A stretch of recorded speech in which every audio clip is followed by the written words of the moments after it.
wondering if anybody's feeling the same way I'm feeling. I'm from Illinois, and I feel like the gas prices and the electric bills and the prices of food is just so overwhelming anymore. Like, I'm wondering if anybody else is feeling like they're drowning and they can't get out. I work overtime, and I cannot get above water. I mean, I literally have no gas for next week. It was either that or get a few groceries to get by. I hit my local food pantries. I'm just wondering if anybody else feels like they're drowning.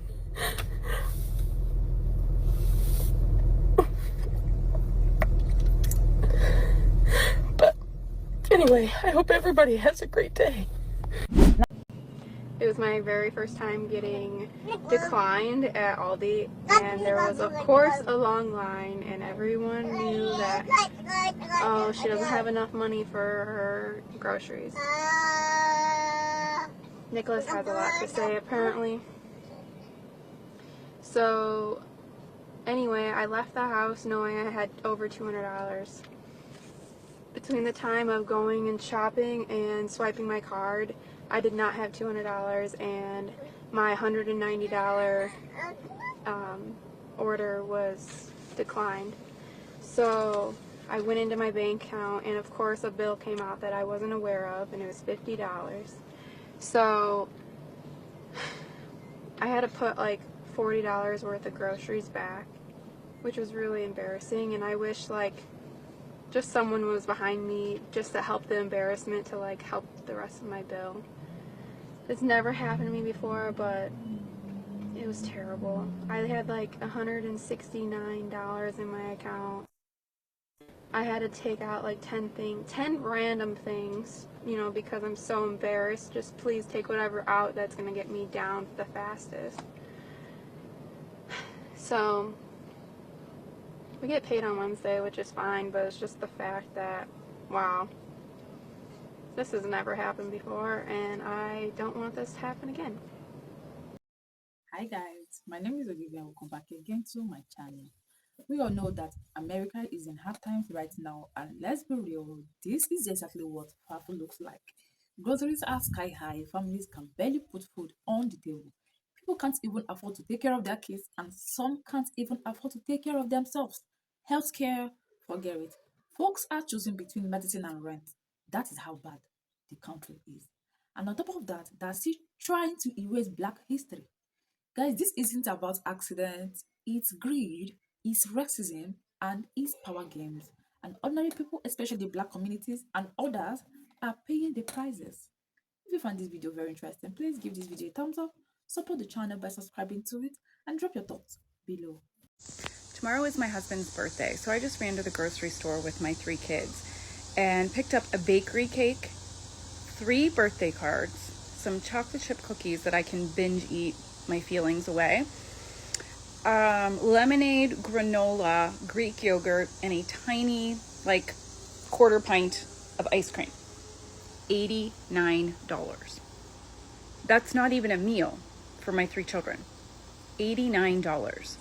And then I see this report, coincidentally, shortly after I get home, probably because, you know, Apple is reading my mind, about how grocery prices in the year 2025 are at a record high, higher than 2024. What happened to the president that was going to save us from these high grocery prices? It's August now. What has happened? Nothing. How are we supposed to survive this? Now a birthday card and lemonade are a luxury for a middle-class American family. I hate it here. These cookies are delicious. I'm mad that I am a nurse out here not able to afford my groceries. Politicians, somebody needs to get out here and make these groceries cheaper. I'm having to shop at bargain stores to afford groceries for my family. Please, everyone who sees this message, please share it. We need cheaper groceries, and a more affordable way of living. This is absolutely absurd. This month I won't be able to afford rent. I'm not a rich person. I don't have a lot of stuff. I have basic household necessities, a couch, a bed, washer and dryer. That's about it. A car.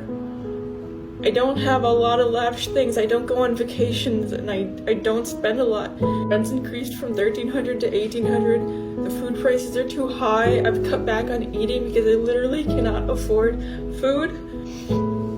I've cut back on my favorite snacks, cat food, treats. I'm exhausted all the time for being overworked and underpaid. You don't catch a break when you grow up poor. I don't need much to be happy. I just want to be able to live comfortable. I just really need to catch a break right now. I'm trying so hard and I feel like I'm not doing enough. I don't have family. I don't have anything to fall back on. I got laid off today. It's not looking cute because I have to move next month. I have a car payment tomorrow. Gotta pay rent. And it's not giving thriving currently. It's giving recession. I don't know if anyone else is experiencing this right now, but I don't know if this is my cue to become a full-time influencer, but I'm literally like, what's the plan? Like,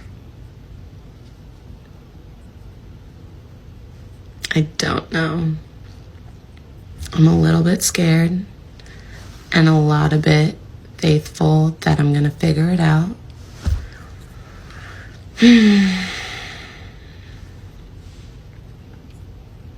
Crazy though.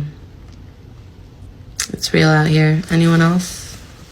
I'm starting to see a lot of women actually highlight and be forthcoming with the whole idea that they've been laid off, that they're starting to be fearful, that they're starting to be scared. And there's nothing wrong with that, right? Because when you lose your source of income, a lot of times we don't really have the safety nets that we thought that we did. And so a lot of times we also elevate our lifestyle to reflect whatever it is that we're waiting for or that we're making for the moment.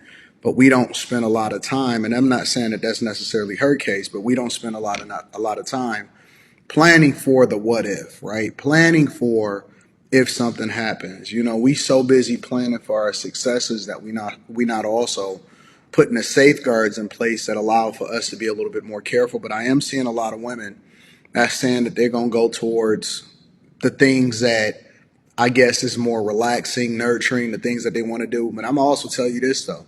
If y'all decide that y'all want to be a full-time influencer or micro influencer, or you want to just make videos, it's not like clocking in. It's not like, that you can take days off. There are no days off. There is no, your schedule. You're going to be literally, because we all have a boss, right?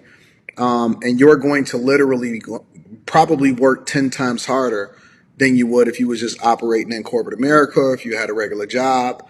And what people are now starting to realize, especially women, is that the regular job was probably the flex, because that's the thing that offers you the benefits. It offers you the 401k or the 403b.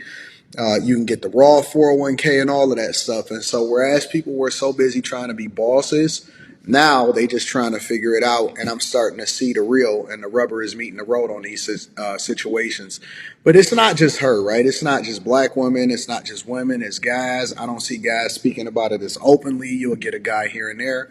But I'm seeing a lot of people even revolt against capitalism in particular.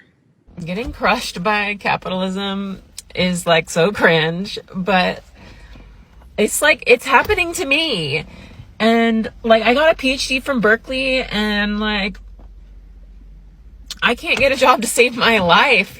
Was Kevin Samuels accurate, or was he